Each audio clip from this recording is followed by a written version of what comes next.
এখন আমরা আছি ব্যাঙ্গালোরে প্রসেনজিতের চায়ের দোকানে। বাঙালি ছেলে, আসামে বাড়ি।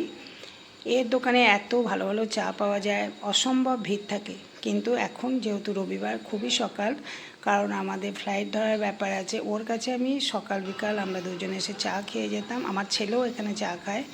খুব ভালো চা, ফেমাস লেবু চা, আদা চা, এলাচি চা। এই চাগুলো খুব সুন্দর, আর ওর ব্যবহারটাও খুব সুন্দর। মুখেই শোনো কী কী পাওয়া যায়। नमस्कार।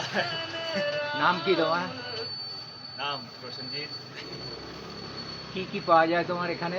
আমাদের এখানে বম্বেটা মিল্ক, বাদাম শেক, পুনেরি চায়, জিঞ্জার চায়, এরপরে লেমন টি, কফি, অনেক আর জুস পাওয়া যায়? আখের জুস, মানে উইদাউট আইস, পিওর আখের জুস। ঠিক আছে, তোমার এটা একটা ভিডিও করে ছেড়ে দেবো।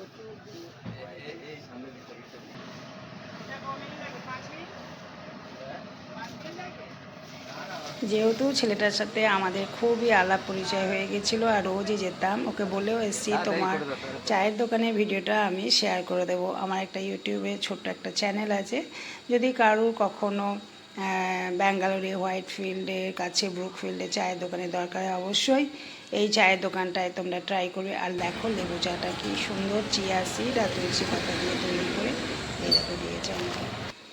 খুব যত্ন করে, ব্যবহার প্রচণ্ড ভালো, প্রচণ্ড ভালো। আশা করি ব্যাঙ্গালোরে এই বাঙালি চায়ের দোকানের ছেলেটির ভিডিওটা তোমাদের ভালো লেগেছে। যদি ভালো লাগে অবশ্যই লাইক, কমেন্ট এবং শেয়ার করো।